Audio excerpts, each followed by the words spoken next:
Hello and welcome to InnoGrid TV in association with Engerati. I'm now joined by Bente Hagem, who is the chair of ENTSO-E, but also, like most people, has many roles. Also the executive vice president of Statnett.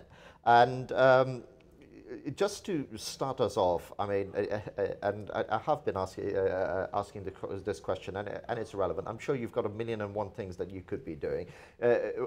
Why are you involved in ENTSO-E, and how do you see your expertise being brought to bear within what needs to happen? To be chair of ENTSO-E is a great opportunity, not for me personally, but for because I really enjoy working with developing markets, electricity market in particular, and I've been working on this type of things for years. And the last 10, 15 years, I've been working Nordic and European-wide to try to develop the energy market. Because the reason behind is that we need to decarbonize. The future is electric, and we need to do it in an efficient way. If each country does it for themselves, it's going to be 3-4 times as costly, and we need to do it together. And the market development is what's driving me, and I have this competence from before. So let's follow on from that a little bit, because a lot of the conversation at this event has been about integrating, working together, everybody being happy, and we're marching in one direction, and all of those nice words. Yeah. Now let's put it down into a practical level, because again, as part of my introduction, you're seeing all sides of this coin. On a practical level, how ready are we to have this harmonization, and what do we need to still do?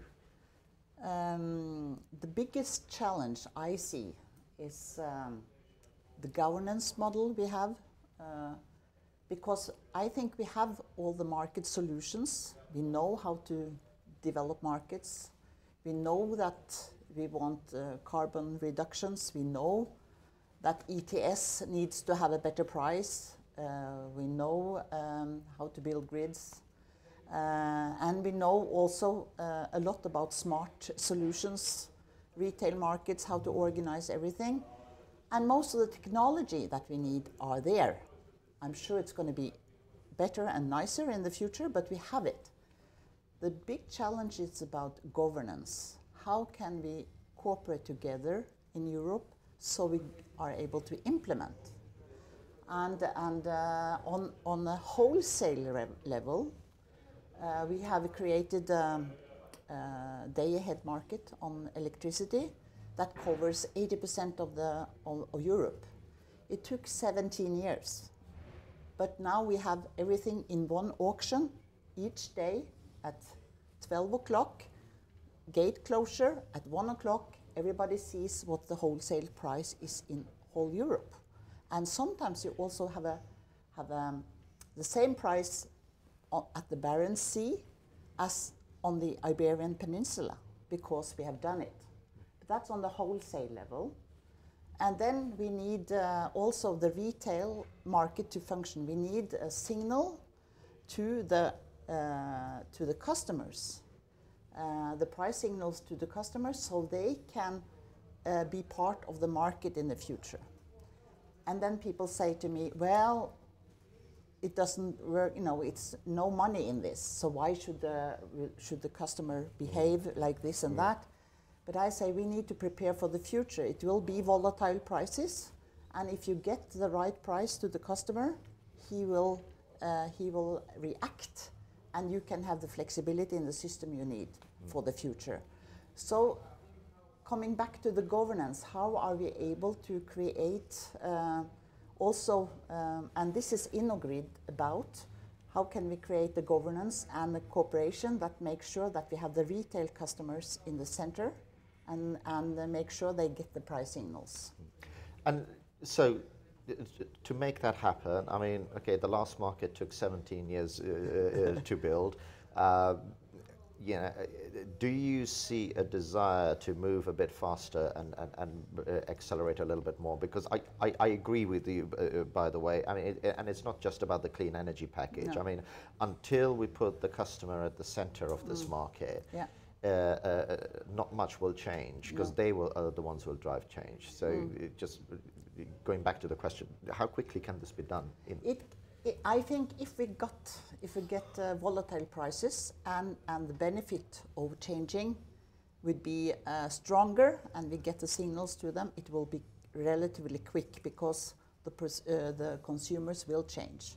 And I think also with what is really positive now is this decentralized production that's coming, and then each customer that have this production will, have invested, and they will be more interested and follow this. So so I think that will change, and it will go more quickly. I think but we have different models in Europe.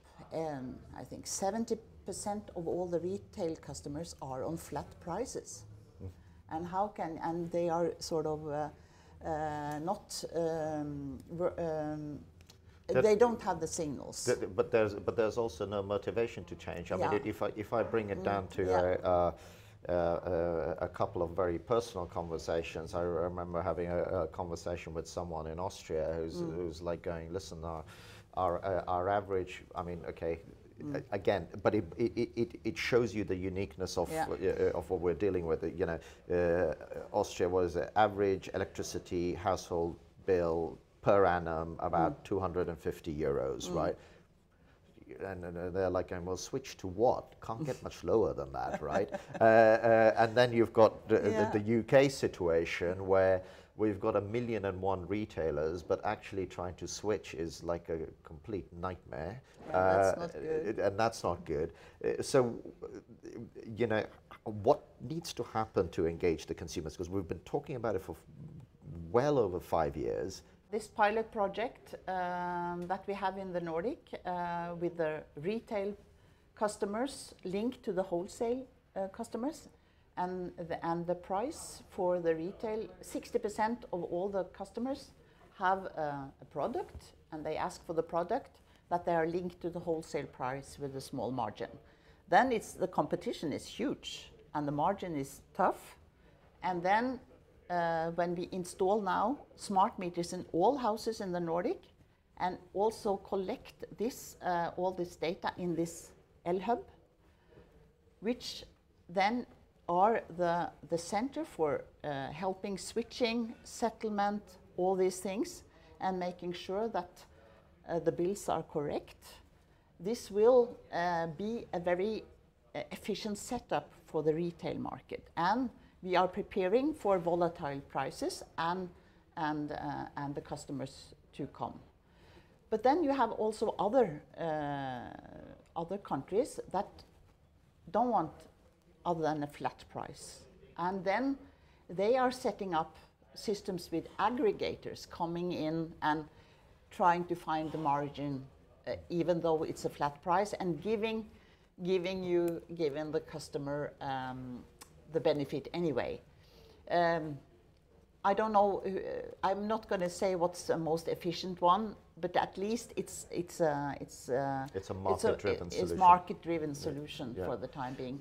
And one more thing, everybody says the customer don't care, and mainly for the time being, with the small price differences, they don't really care so much. But they will have offers from specialist service providers that will, arrange the whole flat they have and the house. And when you get electrical cars, you get more electrical heating, it's going to matter. And the customer will just say yes to a provider instead than going around and making it themselves. Yeah. Well, we're getting some of those companies in the UK as well, right? Who say, oh, we'll do all the switching for you. You don't really care where it comes from. You just want convenience. But just bringing back to some of the pilots you've done and so on, by implementing this sort of market signal approach, is that enough, and are you seeing a change in customer behavior because of that insight? Are people now proactively going, hey, you know what, let me just see whether I can do something about that. Let me see whether I can afford I don't know, a Powerwall or a battery so that I'm, you know. We haven't come so far yet because the smart meters are not installed, but I'm almost convinced when we get the smart meters in, and we have also the electrical vehicles coming in, they start when should I charge them, because that's a big thing. And then they have a battery in the car. It will be used for balancing, and I think this will then really be a huge development and very fast.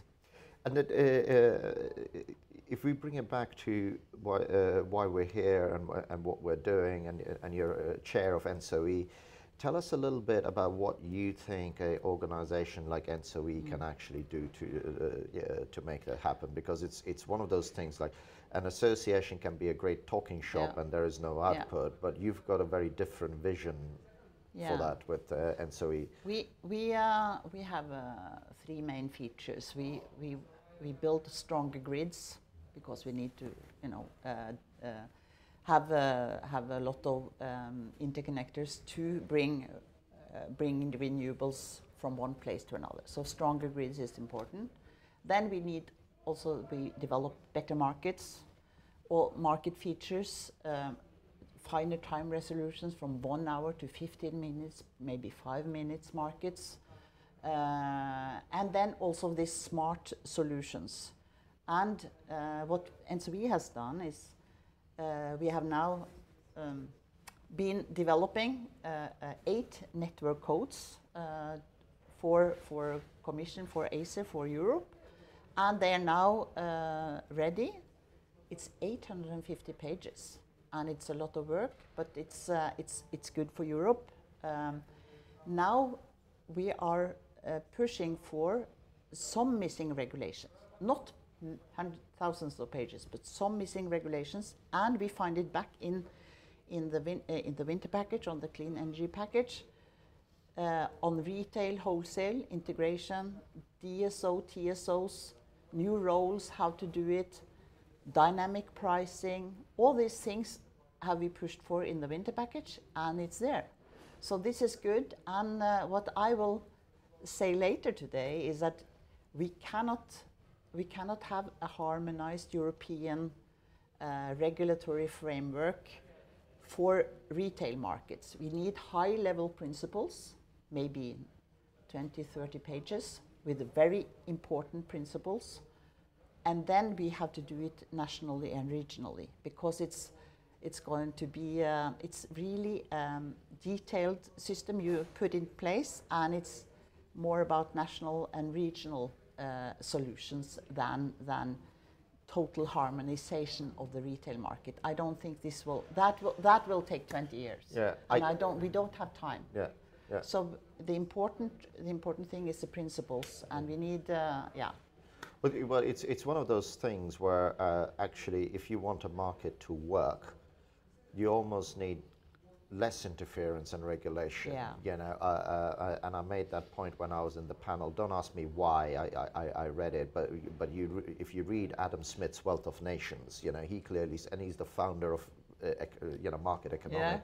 Yeah. He clearly says is like the more you interfere, the less you have an accurate market. So I'm agreeing with you that if you have broad principles, that actually makes the market move faster, doesn't it? Yeah, it does, and you can also kill innovation if you regulate in details things before you understand the business models and the business. So this is very, very important, and this is also, I think, also the Commission's purpose. They don't want to make the retail market very detailed when it comes to regulation, but the high-level principles that you need neutral players. The DSO, TSOs need to have a common market.